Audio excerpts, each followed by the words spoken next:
Hi everyone, this is Chetan and you are watching Labtonic. So let's get started. I hope कि आप लोगों की पढ़ाई अच्छी चल रही होगी। तो पिछली वीडियो में हमने डिस्कस किया था जो इसका पार्ट 1 था, उसमें एक मिनट में स्लाइड्स ऑन कर लेता हूँ। ओके, ऑन हो गया। तो पिछली वीडियो में हमने डिस्कस किया था गाइस, जो मैंने बताया था आपको कि इस वीडियो को मैं 2 पार्ट बनाने वाला हूँ। ठीक है, एक बार मैं बनाऊँगा पार्ट 1, अब इसका पार्ट 2 है, list of noble laureates in microbiology. तो उसके बारे में ये वीडियो होने वाली है। तो पिछली वीडियो में जैसे मैंने डिस्कस किया था आपके साथ कि जो डिफरेंट टाइप और डिफरेंट जो हमारे माइक्रोबायोलॉजिस्ट हुए हैं उनके बारे में हम डिस्कस किया था। ठीक है, उनके नोबल लॉरियट्स हुए हैं जो, उनका क्या क्या कंट्रीब्यूशन रहा है in the field of microbiology, तो उस चीज़ को हमने डिस्कस किया था। और इनके बारे में हमने डिस्कस कर लिया था, रॉबर्ट कोच साहब के बारे में, ये लेवरेंज जी हैं, और ये हमारे कार्ल लैंडस्टीनर साहब है जिन्होंने एबीओ ब्लड ग्रुप की डिस्कवरी करी थी। और पिछली वीडियो में मैंने आपको बताया था कि भाई ये लोग, ये जो मुस्कुराते चेहरे आप देख रहे हो, ये ऐसे ही नहीं इनको नोबेल प्राइज़ मिला, इनके पीछे इनकी 10-10, 20-20, 50-50 साल की मेहनत है, तब जाकर कोई वैक्सीन बनती है, तब जाकर किसी ऑर्गेनिज्म की डिस्कवरी होती है। क्योंकि रिसर्च चलती रहती है, कम से कम भी 20-20 साल तक रिसर्च चलती रहती है। आज आप देखते हो वैक्सीन बन जाती है 3 या 4 साल में, उस टाइम नहीं थी। उस टाइम जब तक बायोटेक नहीं था। अब तो बायोटेक की हेल्प से, जो रिकॉम्बिनेंट डीएनए टेक्नोलॉजी है उसकी हेल्प से 4 से 5 साल में वैक्सीन बन जाती है कोई भी। जैसे अभी कोविड की वैक्सीन, कोविड पीछे कोविड का ब्रेक हुआ था, कोविड-19 का, तो उसमें भी 1-2 साल तो आई थिंक लग ही गए थे वैक्सीन बनने में। तो ये गाइज पार्ट 2 होने वाला है। ठीक है, पार्ट 1 की वीडियो आपने ऑलरेडी देख ली होगी, तो अगर नहीं देखी है तो वो भी देख लो। उसमें मैंने बिल्कुल आपको बिल्कुल जीरो से, मतलब बिल्कुल ही आपको मतलब बेसिक से बताया है कि कैसे, नोबेल प्राइज़ के बारे में भी थोड़ा बताया है कि नोबेल प्राइज़ किनको दिया जाता है, कब दिया जाता है, क्यों दिया जाता है नोबेल प्राइज़। ठीक है, उसकी एक्चुअली में एक अलग से वीडियो भी है जो आप देख सकते हो चैनल पे, या पीछे मैं आई बटन में लिंक डाल दूँगा, वहाँ जाकर आप उस वीडियो को चेकआउट कर सकते हो। ठीक है, Nobel prize in the memory of Alfred Nobel साहब की मेमोरी में शुरू किया गया था नोबेल प्राइज़। ठीक है, वहीं से नोबेल प्राइज़ की शुरुआत हुई थी। और आज नोबेल प्राइज़ केमिस्ट्री में, फिज़िक्स में, बायोलॉजी में, उसमें फिजियोलॉजी एंड मेडिसिन में दिया जाता है, एंड इकोनॉमिक्स में भी मिलता है, मैथ में भी नोबेल प्राइज़ मिलता है। ठीक है, उसको एबल प्राइज़ बोलते हैं, मैथ का जो नोबेल उसका एबल प्राइज़ बोलते हैं। ठीक है, और एक हमारी महान शख्सियत हुए थे, ठीक है, जिनको अभी अभी थोड़े दिनों पहले ही नोबेल प्राइज़ और एबल प्राइज़ दोनों मिला था उनको। ठीक है, ज़्यादा टाइम नहीं हुआ है। तो उनका नाम, मैथमेटिशियन थे वो। ठीक है, मैथमेटिशियन जिनका नाम था जॉन नैश भाई। ये एक ऐसा बंदा है ना जिनको मेंटली इतनी प्रॉब्लम होते हुए भी इनको इकोनॉमिक्स में इनको नोबेल प्राइज़ मिला है, और मैथ में इनको एबल प्राइज़ मिला है। इस बंदे की मेहनत देखो भाई, 2-2 अवार्ड, जो हाईएस्ट अवार्ड है किसी भी सब्जेक्ट के, Nobel prize in economics and able price in mathematics, John Nash. इनके बारे में सर्च करना गाइस, काफ़ी इंस्पायरिंग स्टोरी है। मतलब जब आपको लगने लगे ना कि अब सब कुछ ख़त्म हो गया है, फिर से जीरो से शुरुआत करना, जीरो से अपनी ज़िंदगी की शुरुआत करना, फिर से, मतलब हर चीज़ बिल्कुल, जब आप बिल्कुल ही एक, क्या बोलते हैं, जब ईसीजी चलता है ना ऐसे, एक पूरी पीक आने के बाद जब आप एकदम से नीचे गिरते हो, जब आपको ज़िंदगी एकदम से नीचे गिराती है, तब कैसे ऊपर उठना है, वो भाई इस बंदे से सीखो कोई। ठीक है, इनको गाइस, इनके बारे में अगर मैं थोड़ा सा बताऊं, इनको हेलुसिनेशन हो, मतलब इनकी लाइफ स्टोरी ही इतनी इंस्पायरिंग है। मूवी भी है इनके ऊपर, ए ब्यूटीफुल माइंड करके, a beautiful a beautiful mind करके एक मूवी है इनके ऊपर, वो मूवी भी आप देख सकते हो, इतनी मस्त मूवी है भाई। ठीक है, काफ़ी इंस्पायरिंग स्टोरी मेरे को लगी इनकी। ठीक है, तो और भी बहुत सारी ऐसी इंटरेस्टिंग बातें हम अपनी वीडियो में करते रहते हैं, हम केवल यहाँ पे पढ़ने ही नहीं आते गाइज। मेरा आपसे एक मिनट यार, ये पता नहीं उससे हैंग हो गया, मुझे लगता है फिर दोबारा हैंग हो रहा है दोबारा, मुझे लगता है। पहले भी एक बार ऐसे ही इन्होंने परेशानी किया था, मैं 2-3 वीडियो कर चुका था ऐसे ही रिकॉर्ड, और बीच में फिर हैंग मार गया। दोबारा करते हैं। ठीक है, तो मैं क्या बात कर रहा था आपसे, मैं बात कर रहा था कि हाँ, मेरे चैनल पर जो लैबटॉनिक है, मैं पेन सेलेक्ट कर लेता हूँ यार एक बार, ठीक है। तो लैबटॉनिक पर आपको केवल पढ़ाई ही नहीं मिलेगी गाइस, आपको थोड़ी थोड़ी सी scientific guidance, scientific knowledge in general. अगर आपकी साइंस रिसर्च में अगर आपकी रुचि है तो इस चैनल बिल्कुल सही चैनल पे आए हो आप, ठीक है। इसके इसके बाद इससे पहले वाली वीडियो आई होप आपने देख ली होगी, तो चलिए आज की वीडियो शुरू करते हैं। तो हमने यहाँ तक हमने यहाँ तक देख ली थी, खुराना साहब का काम देख लिया था हमने, ठीक है। ब्लमबर्ग साहब का देख लिया था कि इन्होंने HBSAG की डिस्कवरी करी थी। इस वाली स्लाइड पे आके हम रुके थे, यहीं से हम अपनी वीडियो की शुरुआत करते हैं, ठीक है। मेरे बारे में थोड़ा सा इंट्रोडक्शन में दे देता हूँ, मैंने दिया नहीं आज, ठीक है। माई सेल्फ चेतन, आप लोग मुझे जानते ही होंगे, ठीक है। एक मेरा मेन चैनल है चेतन प्रकाश करके चैनल है मेरा, ठीक है। वो मैंने अपने कॉलेज टाइम में शुरू किया जब when I was in PGI, ठीक है। आपको बता दूं, I have done in BSc MLT from PGI से मैंने अपनी BSc MLT करी है, ठीक है। यार एक बात बताना कमेंट में कि वीडियो इंग्लिश में लेके आऊँ या हिंदी में, ये बताना यार, क्योंकि मैं कोशिश करता हूँ थोड़ी थोड़ी इंग्लिश भी बोलने की, तो आपको कोई प्रॉब्लम ना हो। आप जिस भी लैंग्वेज में बोल रहे हो, मैं उसी लैंग्वेज में, हिंदी प्लस इंग्लिश मिक्स में भी आ जाएगी वीडियो, जैसा आप लोगों का रहेगा। तो अभी तो दोनों ही चलता है, हिंदी प्लस इंग्लिश, ठीक है। तो दिस इज़ मी, ठीक है। तो चलिए जी, अपना शुरुआत करते हैं, ठीक है। बात करते हैं भाई हम ये 3 साइंटिस्ट हैं, स्नेल, डुसेट एंड, यहाँ पर ये 3 साइंटिस्ट है, इन्होंने HLA एंटीजन की डिस्कवरी करी है। 1980s में इनको नोबेल प्राइज़ मिला है। HLA एंटीजन क्या होता है?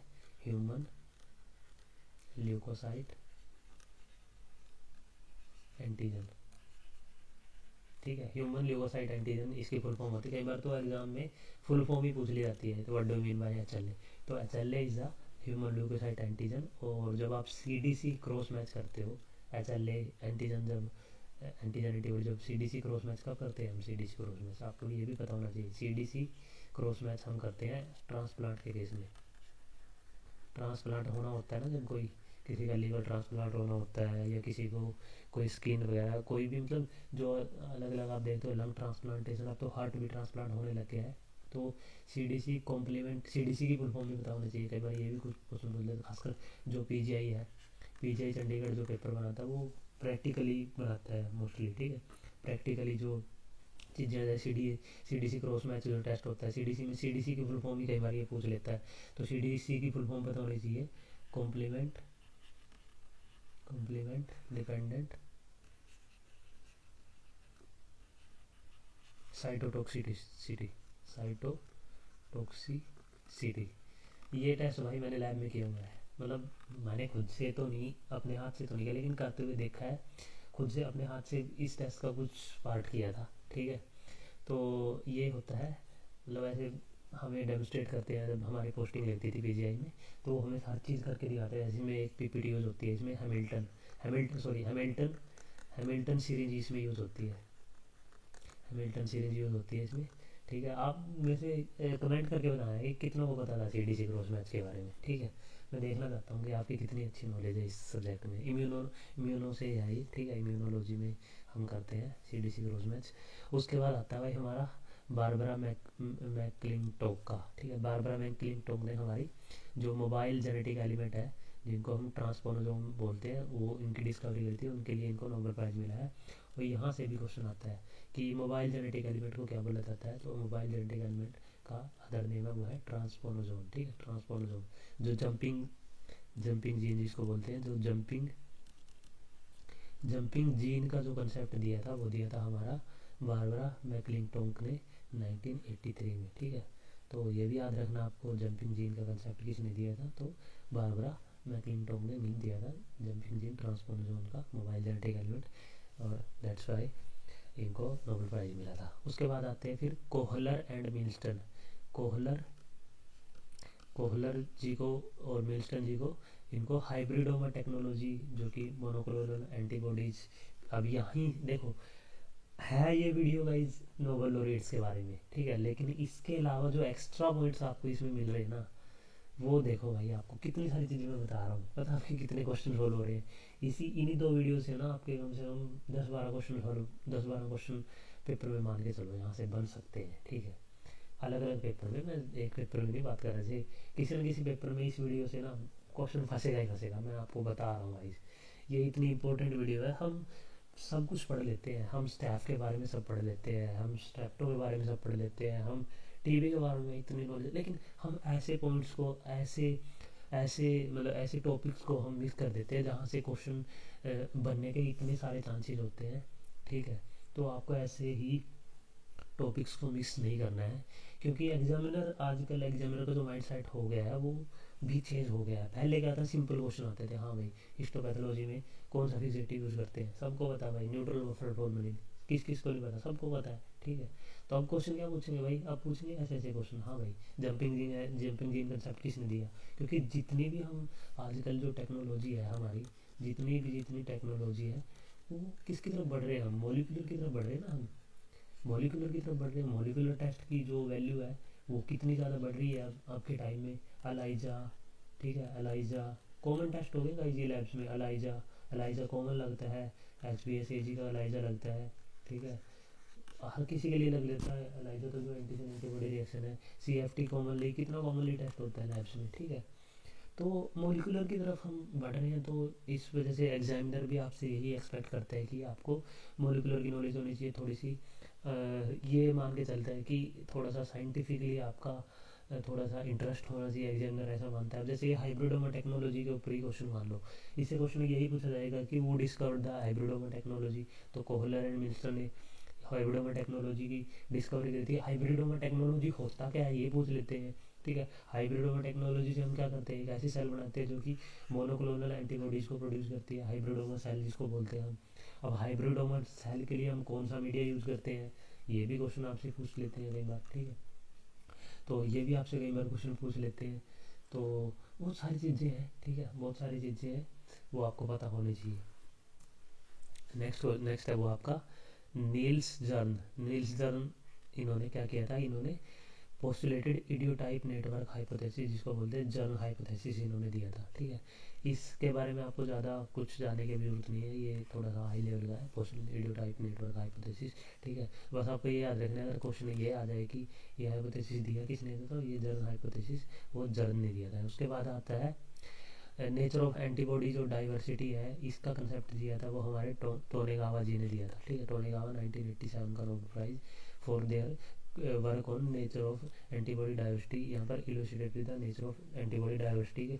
देखो इम्यूनो कितना इंपॉर्टेंट सब्जेक्ट हो गया है, आप मानोगे इम्यूनो से ही मोस्टली आजकल क्वेश्चन आ रहे हैं, और एग्जामिनर भी ये एक्सपेक्ट करते हैं क्योंकि इम्यूनो से रिलेटेड ही अभी सारे इतने टेस्ट है। एलाइजा क्या है, एंटीजन एंटीबॉडी रिएक्शन ही तो है, ठीक है।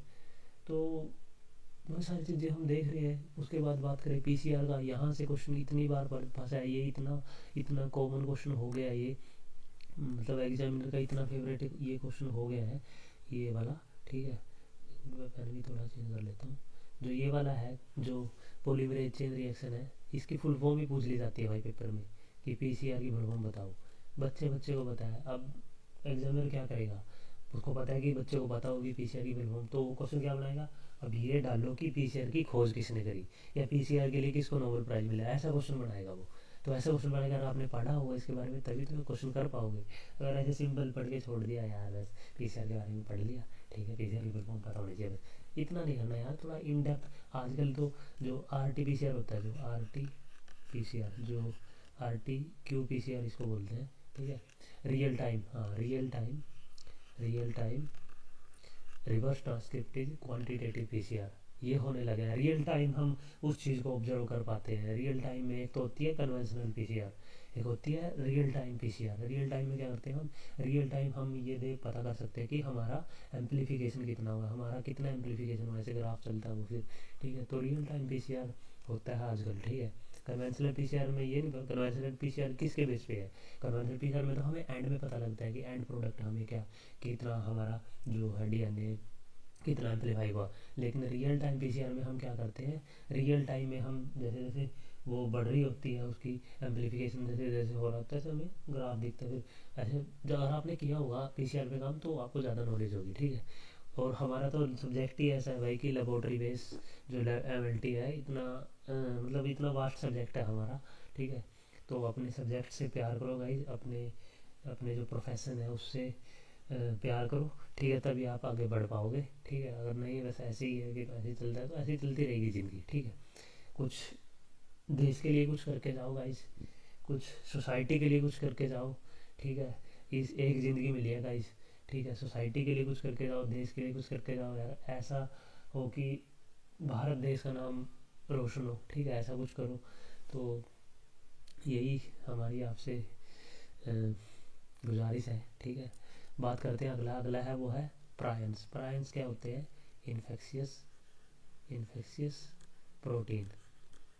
इन्फेक्शियस जो प्रोटीन होते हैं उनको बोलते हैं प्रायंस। प्रायंस क्या होते हैं? प्रायंस भी जैसे वायरस में तो क्या होता है, वायरस में तो जेनेटिक मटेरियल प्लस प्रोटीन दोनों पाया जाता है। प्रायंस होते हैं जिसमें केवल और केवल जो मिसफोल्डेड प्रोटीन होते हैं ना, जैसे जिनमें मिसफोल्डिंग होगी हो, तो इन्फेक्शियस होते हैं वो। और ये हाईली रेजिस्टेंट होते हैं guys, highly resistant to sterilization होते हैं ये। ठीक है, ऑटोक्लेव में भी प्रायंस कई बार अच्छे से क्या नहीं हो पाते, स्टरलाइज नहीं हो पाते। ठीक है,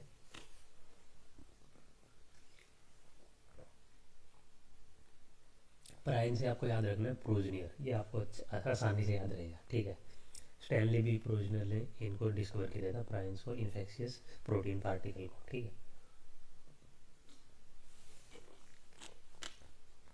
तो आपको ये चीज़ें याद रखनी है। नेक्स्ट क्वेश्चन है वो है आपका जे रॉबिन्स, वारेन एंड बारी बैरी जे मार्शल। इन्होंने क्या किया था? जो एच पाइलोरी है, एच पाइलोरी की डिस्कवरी करी थी। ठीक है, discovery of H pylori and its role in peptic ulcer disease. आपको पता है जो एच पाइलोरी जो होता है वो कौन सा डिजीज़ कोज करता है? वो करता है आपका पेप्टिक अल्सर डिजीज़, जो हमारे पेट में होते हैं, जो पेट में अल्सर होते हैं, पेप्टिक अल्सर डिजीज़ ये हमारा कोज करता है। और इसकी जो डिस्कवरी करी थी एच पाइलोरी की, वो करी थी इन्होंने। ठीक है, वार्दिन एंड स्टेरी स्टेन आपने सुना भी होगा। ठीक है, एच पाइलोरी के लिए। ठीक है, तो वार्दिन एंड स्टेरी में तो खैर वो तो एक अलग चीज़ होती है। ठीक है, वो स्पेशल स्टेन में आता है जो हिस्टोपैथोलॉजी है। वार्दिन एंड स्टेरी मेथड किसके लिए यूज़ किया जाता है वो आप कमेंट बॉक्स में कमेंट करके बताना। ठीक है, तो वहीं से ऐसे मेरे को याद आ गया। ठीक है, तो एच पाइलोरी की जो डिस्कवरी है वो आपको याद रखना है, वायरिन बैरी जे मार्शल ने इन्होंने करी थी, और इनके लिए इनको नोबेल प्राइज़ मिला था for their role in peptic ulcer disease. ठीक है, उसके बाद ये देखो भाई एच आई वी को डिस्कवरी के लिए भी नोबेल प्राइज़ मिला है। ल्यूक मोंटाग्नियर एंड, यहाँ पर इन्होंने जो ये साइंटिस्ट के नाम लिखे हुए हैं ये आप पढ़ सकते हो। ठीक है, बैरी, एप बैरी ने। ठीक है, इनको एच के लिए क्या मिला था? नोबेल प्राइज़ मिला था। और एच आपको पता होगा एक viral human immuno deficiency virus जो कि एड्स डिजीज कोज करता है। ठीक है, ये भी पता होना चाहिए। कई लोगों को ये पता है एच आई वी डिजीज थोड़ी होती है भाई, एच वायरस है ह्यूमन इम्यूनो डेफिशिएंसी वायरस, जो कि एड्स डिजीज कोज करता है। और एड्स भी एक डिजीज, मतलब एक्वायर्ड इम्यूनो डेफिशिएंसी सिंड्रोम, ये भी पूरा एक मतलब आपको पता होना चाहिए। एक होता है सिंड्रोम, एक होता है डिजीज। ठीक है, सिंड्रोम एक बड़ी टर्म है, सिंड्रोम के अंदर बहुत सारे डिजीज आते हैं। जैसे एच है, जब किसी को एच इन्फेक्ट करता है तो उसको एड्स होती है, और एड्स की वजह से उसमें बहुत सारी बीमारियां लग जाती हैं। ठीक है, जैसे उनको कैंडिडियासिस हो जाता है, कैंडिडिया का इन्फेक्शन हो जाता है। ठीक है, और भी बहुत सारी बीमारियां लग जाती हैं जो इम्यूनो उसकी क्यों, एच में क्या होती है कि इम्यूनिटी इतनी डाउन हो जाती है कि, और जो अपॉर्चुनिस्टिक इन्फेक्शन है जैसे फंगल इन्फेक्शन है वो लग जाते हैं पेशेंट को। ठीक है, और जो फंगल जैसे हिस्टोप्लाज्मा कैप्सुलेटम है ये वाली इन्फेक्शन कोज कर देती है। बैक्टीरिया बहुत सारे होते हैं जो इम्यूनिटी जैसे डाउन होगी बॉडी की, वो डिजीज कोज करना शुरू कर देते हैं, MTB हो गया जैसे। ठीक है, तो एड्स है एक वो सिंड्रोम है, एक्वायर्ड इम्यूनो डेफिशिएंसी सिंड्रोम, यानी कि ऐसा इम्यूनो डेफिशिएंसी सिंड्रोम जो कि पेशेंट के द्वारा एक्वायर किया गया, यानी कि वो एक्वायर मतलब कि इन्फेक्शन की वजह से एक्वायर्ड इम्यूनो डेफिशिएंसी सिंड्रोम। ठीक है, डिजीज होता है एक सिंगल डिजीज, सिंड्रोम होता है ग्रुप ऑफ जब बहुत सारे डिजीज एक पेशेंट को लग जाता है उसको पूरा सिंड्रोम बोल देते हैं। ठीक है, तो ये भी आपको थोड़ी थोड़ी टेक्निकल टर्म्स मेडिकल से रिलेटेड पता होने चाहिए। कई बार ये जो ऐसे ऐसे क्वेश्चन होते हैं ना, ऐसे क्वेश्चन आपके रैंक डिसाइडिंग क्वेश्चन होते हैं भाई। ठीक है, रैंक डिसाइडिंग क्वेश्चन होते हैं भाई आपके, ऐसे ऐसे क्वेश्चन जो मिलते हैं आपको। ठीक है, बाकी अगला चलते हैं। एच के बारे में आपको याद रखनी है, ये रेट्रो वायरस है। ठीक है, ये क्या करता है? पहले रिवर्स रिडक्टेज एंजाइम की हेल्प से ये आरएनए से डीएनए बनाता है। फिर उसके बाद क्या करता है, हमारी हेल्पर टी लिम्फोसाइट्स की जो वहाँ पर फिर क्या होती है, उसका सप्रेशन हो जाता है। Hyper T lympho helper T lymphocyte होती है, उसका काउंट भी, जो CD4 काउंट है, CD8 काउंट, आपने सुना होगा ना ये चीज़ें, ठीक है। तो ये याद रखनी है। एड्स के बारे में थोड़ा बहुत ही मैंने बताया। एड्स दिवस कब मनाया जाता है ये भी आपको बताना चाहिए। कई बार आपसे यही पूछ लेते हैं कि एड्स डे कब मनाया जाता है, ठीक है। उसके बाद बात करते हैं गाइज, वो करते हैं हम ह्यूमन पैपिलोमा वायरस जो HPV है, जो हेराल्ड होशन को जो नोबेल प्राइज़ मिला था 2008 में, वो मिला था ह्यूमन पैपिलोमा वायरस के ऊपर। उन्होंने काम किया था, जो कि सर्वाइकल कैंसर प्रोड्यूस करता है। सर्वाइकल कैंसर प्रोड्यूस करता है जो फीमेल्स में, ह्यूमन पैपिलोमा वायरस इसको बोलते हैं। तो ये आपको याद रखनी है। तो इतने कितने सारे क्वेश्चन क्लियर हो रहे हैं आपसे। ऐसा नहीं है कि मैं बस नोबेल लॉरेट्स के ऊपर वीडियो बना रहा हूँ तो बस केवल मैं आपको ऐसे कथा की तरह बांध के चला जाऊँगा, ऐसा नहीं है भाई। बहुत सारी चीज़ें, बहुत सारे पॉइंट्स हैं जो आपको इस वीडियो में, आपको तो आप देख ही रहे होंगे, आपको पता लग ही रहा होगा, ठीक है। अगला क्वेश्चन, अगला क्या है वो आपका, Bruce A Beutler and J Hoffmann, Julius A Hoffmann ने, इन्होंने 2011 का नोबेल प्राइज़ इनको मिला है for their discovery concerning the activation of innate immunity, ठीक है। इनेट इम्यूनिटी मतलब इन्होंने इसके समझाने की कोशिश करी थी, ठीक है, concerning of activation of innate immunity. अब इम्यूनिटी भी आपकी दो टाइप की होती है, आपको बताओ। एक होती है इनेट इम्यूनिटी, एक होती है एक्वायर्ड इम्यूनिटी। इनेट इम्यूनिटी जो हमें बाय बर्थ मिलती है उसको बोलते हैं। एक्वायर्ड इम्यूनिटी जो हम अपनी लाइफ टाइम के दौरान एक्वायर करते हैं। देखो मैंने आपको पहले बोला हुआ है और अभी बोल रहा हूँ, ठीक है। आप लोग साइंस में चीज़ों को रिलेट करके पढ़ो, तब जाके आपको साइंस में, तब जाके आपको बायोलॉजी में, किसी भी साइंस के सब्जेक्ट में, किसी भी, जब तक आप रिलेट करके नहीं पढ़ोगे ना, तब तक भाई आपको बर्डन ही लगेगा। अब जैसे इनेट है, इनेट बाय बर्थ। एक्वायर, क्या एक्वायर का मतलब क्या है? एक्वायर नाम में एक्वायर, एक्वायर्ड इम्यूनिटी, यानी कि जो इम्यूनिटी आफ्टर बर्थ एक्वायर करी है किसी भी इंडिविजुअल ने। तो ऐसे रिलेट करके पढ़ो, ठीक है, तब जाके चीज़ें ज़्यादा समझ में आएंगी आपको। तो ऐसी ज्ञान की बातें भी होती रहती है चैनल पर, ठीक है। आप लोग बोले यार चेतन सर बड़ा ज्ञान देते हो, बड़ा ज्ञान देते हो। यार मेरी आदत है, क्या करूँ भाई, आदत से मजबूर आदमी, ठीक है, क्या करेगा, आदत से मजबूर हूँ भाई, ठीक है। तो अगला चलते हैं, वो है आपका रैल्फ एम स्टीनमैन। रैल्फ एम स्टीनमैन ने, हमारी ये साइंटिस्ट का नाम है, इन्होंने डिस्कवरी करी थी डेंड्राइटिक सेल की, ठीक है। डेंड्राइटिक सेल आपको पता होगा, एंटीजन प्रेजेंटिंग सेल्स आपने पढ़ा होगा, ठीक है। तो एंटीजन प्रेजेंटिंग सेल आपकी जो डेंड्राइटिक सेल है, ठीक है। तो इसकी जो डिस्कवरी करी थी आपकी, वो इन्होंने करी थी रैल्फ एम स्टीनमैन ने, ठीक है। तो ये आपको याद रखना है। इसका रोल एडेप्टिव इम्यूनिटी में, इसके लिए इनको नोबेल प्राइज़ मिला था, ठीक है। तो ये आपको याद रखना है।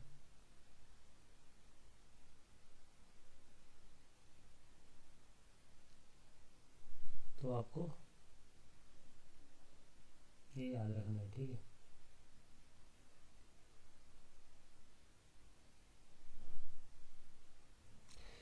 तो चलिए जी, अगला चलते हैं। इनका डेंड्राइटिक सेल के बारे में आपको याद रखना है, ये एंटीजन प्रेजेंटिंग सेल होती है और इनका रोल था एडेप्टिव इम्यूनिटी में, इन्होंने बताया था रैल्फ एम स्टीनमैन ने, ठीक है। उसके बाद आते हैं, आपका है Sir John B Gordon and Yamanaka. Gordon and Yamanaka, ये तो अभी अभी की बात है भाई, 2012 कोई ज़्यादा टाइम नहीं हुआ है, ठीक है। अभी 2026 है, ठीक है, इतना भी पीछे नहीं है। इन्होंने क्या किया था, इन्होंने for their discovery that mature cell can be reprogram to become pluripotent. देखो दो टाइप की सेल होती है, एक होती है इमेज, जो प्लूरिपोटेंट सेल होती है, प्लूरिपोटेंट स्टेम सेल आपने सुना होगा, जिससे हम फिर आगे सारी प्रोजेनी बनती हैं, ठीक है। आरबीसी सेल की माइलॉइड सीरीज, लिम्फोइड सीरीज जो आपने बनती है। तो इन्होंने ये बड़ा कॉन्सेप्ट दिया कि जो सेल्स होती है, जो मैच्योर सेल से कैसे हम प्लूरिपोटेंट सेल बना सकते हैं, इन्होंने वो कंसेप्ट समझाया, ठीक है। For their discovery that mature cell can be, mature cell को भी रीप्रोग्राम किया जा सकता है, मेच्योर सेल को भी रीप्रोग्राम किया जा सकता है टू बिकम प्लूरिपोटेंट। प्लूरिपोटेंट से वही फिर आगे हम बेसिकली जो स्टेम सेल वाला, जो स्टेम सेल का जो एरिया है, उसमें ये सारी चीज़ें काम आती है स्टेम सेल वाले में, ठीक है। स्टेम सेल ट्रांसप्लांटेशन आपने सुना होगा, अभी मतलब कि ये चल रहा है, स्टेम सेल्स को ट्रांसप्लांट किया जाता है, ठीक है। बोन मैरो ट्रांसप्लांटेशन आपने सुना होगा, ठीक है। तो अभी रिसर्च चल रही है इस टॉपिक पर, ये बढ़ता हुआ टॉपिक, मतलब ये अभी करंटली में इस टॉपिक पर बहुत साइंटिस्ट लगे हुए हैं, स्टेम सेल, ठीक है। पीजीआई में भी स्टेम सेल का एक डिपार्टमेंट है अलग से, स्टेम सेल रिसर्च फैसिलिटी, ठीक है। तो वहाँ भी मैं मतलब पीजीआई में था तो आना जाना रहता ही है डिपार्टमेंट में, ठीक है। तो स्टेम सेल फैसिलिटी है वहाँ पर, ठीक है। रिसर्च एसोसिएट की पोस्ट भी वहाँ पे एक निकली थी, ठीक है। उसके बाद बात करते हैं कैंपबेल। भाई कैंपबेल की तो आई थिंक कोई बुक भी होती है जहाँ तक मुझे पता है, मेडिकल में मैंने कहीं पढ़ा था, पता नहीं, ठीक है। विलियम कैंपबेल ने किया था, क्या डिस्कवरी करी थी, एंटी पैरासाइटिक इफेक्ट ऑफ ये यहाँ पर इन फाइलेरिसिस जो डिजीज़ होता है, ठीक है। फाइलेरिसिस डिजीज़ में ये एंटी पैरासाइटिक डिजीज़ एंटी, एक मिनट, ये आई थिंक ड्रग का नाम मुझे लगता है थोड़ा सा गलत हो गया, नहीं ठीक है, ठीक है, आइवरमेक्टिन ही है, ये एक एंटी हेलमिंथिक ड्रग है, ठीक है। तो इन्होंने बताया था कि इस ये वाली जो ड्रग है, ये वाली जो ड्रग है इसके, ये इनका क्या एंटी पैरासाइटिक इफेक्ट है, ये इन्होंने समझाया था। क्योंकि ये एक एंटी हेलमिंथिक ड्रग है, तो ये फाइलेरियसिस के लिए यूज़ होता है। फाइलेरियसिस आपको पता होना चाहिए क्या होता है, फाइलेरियल डिजीज़ आपने सुना होगा, फाइलेरियल बोम आपने सुना होगा, ठीक है। जो आपका हाथी पाँव रोग होता है, हाथी पाँव रोग होता है ना, फाइलेरियसिस एलिफेंटिथिसिस, ठीक है। जो कि वुचेरेरिया बैंक्रोफ्टाई कोज करता है, ठीक है। तो ये भी पता होना चाहिए। तो कितने क्वेश्चन हो रहे हैं यार आपके, मतलब कितने क्वेश्चन आपके यहाँ से सोल्व हो रहे हैं, आप देखो, ठीक है। जो आपके फाइलेरियल वॉर्म होता है, जो आपको ये भी पता होना चाहिए फाइलेरियल वॉर्म किसको बोलते हैं, ठीक है। फाइलेरियल वॉर्म एलिफेंटिसिस जो खोज करता है, ठीक है, बुचेरेरी बैंक्रोफ्टाई। तो उसके लिए एक ड्रग की डिस्कवरी थी, वो हमारे विलियम कैम्पबेल जी ने 2015 में नोबेल प्राइज़ जीता था। ये 2015 में ही नोबेल प्राइज़ मिला था यू योंग टूक जी को, ठीक है। यू योंग टूक जी को, मैं पता नहीं यार प्रोनाउंसिएशन ना, मुझे भाई माफ़ करना, ठीक है। हमारे लिए साइंटिस्ट, हमारे लिए हम इनके आगे नतमस्तक होते हैं, तो थोड़ा नाम लेने में अगर थोड़ी प्रॉब्लम हो जाए तो उसके लिए सॉरी। तो प्रोनाउंसिएशन में वैसे हमारा कोई ऐसा इंटेंशन नहीं है। तो YTU जी ने हमारी डिस्कवरी करी थी RT मिनी, ये एक मलेरिया के अगेंस्ट ड्रग है, आर्टी मिसिनिन। क्वेश्चन ये भी पूछ लिया जाता है कि रिसेंटली कौन सी ड्रग, ये आपके करंट अफेयर का क्वेश्चन भी बन जाता है कि रिसेंटली मलेरिया के लिए कौन सी ड्रग डिस्कवरी हुई है, तो RT मिशनिन ड्रग है, जिसको इसके लिए इनको नोबेल प्राइज़ मिला है 2015 में। तो ये इनका एंटी पैरासिटिक ड्रग, ये आइवर मैक्टिन के लिए यहाँ पर इनको नोबेल प्राइज़ मिला है, ठीक है। Filariasis anti parasitic effect. तो भाई ख़त्म हो गया, ठीक है। आज के लिए तो इतना ही है। आई होप कि आपको यार ये 2 वीडियोज़ है जो मैंने अभी बनाई है, जो साइंटिस्ट के ऊपर, और जो एक्स्ट्रा नॉलेज जो मैंने इनमें दिया, आई होप कि आपको ये अच्छी लगी होगी, ठीक है। तो मेरी यही आपसे उम्मीद है कि अगर अच्छी लगी हो तो hit the like button guys. अगर आपको सच में इससे कुछ नॉलेजफुल कंटेंट मिला हो, hit the like button and please share it, and you can also comment your feedback in the comment box. अगर आपको अच्छी लगी हो तो कोई आपके सजेशन हो, कोई आपका सजेशन हो, किसी टॉपिक पर कोई वीडियो चाहिए, किसी टॉपिक पर कोई वीडियो चाहिए, तो आप हमें सजेस्ट कर सकते हो। आपकी सजेशन का हम ध्यान रखेंगे, ठीक है। कमेंट बॉक्स 24/7 आपके लिए ओपन है, ठीक है। उसके बाद बात करें तो हमारा सब्सक्राइब कर लीजिए चैनल, ठीक है, अगर नहीं किया अभी तक। ये हमारा लैबटॉनिक का चैनल है, इसको अभी तक सब्सक्राइब नहीं किया तो सब्सक्राइब कर लीजिए। अगर अभी तक वीडियो में बने हुए हो ना, तो प्लीज़ यार शेयर कर दीजिए चैनल को, ठीक है। वीडियो को शेयर कर दीजिए अपने नियर एंड डियर को, ठीक है। बाकी अगर फिर भी कोई प्रॉब्लम हो, कोई क्वेरी हो, तो इंस्टाग्राम पर मुझे मैसेज कर सकते हो, फॉलो कर लेना। ये फॉलो आईडी दी हुई है, इसका लिंक है जो डिस्क्रिप्शन बॉक्स में मिल जाएगा आईडी का। सिंपल इंस्टा में अगर आप ये टाइप करोगे नेम तो आपको मिल जाएगा, ठीक है। फॉलो कर लेना इंस्टा पर। कोई क्वेरी हो, जेन्युइन कोई डाउट हो, तो आप मुझे DM कर सकते हो। बाकी आपसे मुलाकात होती ही रहेगी, ठीक है। तो चलिए, अब आपसे विदा लेने का समय आ चुका है। और एक हमारा जो लैब टॉनिक है, एक्चुअली में जो ये वाली मेरी आईडी है ये मेरी पर्सनल, मतलब इस पर मैं इतना ज़्यादा, इस पर मैं कोई कंटेंट वगैरह नहीं डालता हूँ, ठीक है, ये मेरी पर्सनल टाइप है। और जो ये है लैब डोनी करके है, लैब डोनी करके जो इंस्टा हैंडल है, ये इंस्टा हैंडल है, ये प्रोफाइल है। तो इस इंस्टा हैंडल पर मैं हेल्पफुल मैं कंटेंट शेयर करता रहता हूँ। हेल्पफुल कंटेंट के लिए आप इस हैंडल को आप कर सकते हो। अगर आपको ये वाली आईडी नहीं फॉलो करनी तो आप इसको तो ज़रूर कर ही लेना, क्योंकि इस पर मैं आपको हेल्पफुल कंटेंट पोस्ट के माध्यम से वहाँ पर टेबल, ठीक है, टेबल वगैरह शेयर करते रहता हूँ मैं। या कोई इंपॉर्टेंट पोस्ट है, कोई इंपॉर्टेंट अपडेट है, वो इसी आपको इसी हैंडल पर मिलेगी, ठीक है। क्वेश्चंस आपको इस हैंडल पर मिलेगी। क्वेश्चन ऑफ द डे मैंने सीरीज चलाई हुई है, क्वेश्चन ऑफ द डे। मैं डेली आपको एक क्वेश्चन देता हूँ और आपको फिर कमेंट बॉक्स में उसका आंसर देना होता है। तो इस हैंडल को भी आप हमारे ज्वाइन कर सकते हो। बाकी यार फेसबुक चलाते हो तो फेसबुक पर भी हमारा पेज है, ये लाइक कर देना, ठीक है। तो फेसबुक अगर चलाते हो तो ठीक है। बाकी आपसे मुलाकात होती रहेगी। ये हमारा टेलीग्राम का चैनल है, इसको भी आप लोग ज्वाइन करना चाहो तो कर सकते हो, for the latest updates, for the latest जितनी भी हमारी अपडेट होती है करनल से रिलेटेड। बाकी मेरा ऐसा मानना है कि आपको ये सीरीज़ अच्छी लगी होगी। नोबेल लॉरेट्स इन माइक्रोबायोलॉजी से रिलेटेड जो सारी नॉलेज है वो मैंने इसमें शेयर करी है। सारे इम्पोर्टेंट क्वेश्चंस, सारे इम्पोर्टेंट पॉइंट्स इसमें डिस्कस किए हैं। तो मिलता हूँ जी आपके लिए एक नई वीडियो में, तब तक के लिए नमस्कार दोस्तों। पढ़ते रहिए, मेहनत करते रहिए और देश के लिए कुछ करके जाइए, ठीक है। जय हिंद दोस्तों।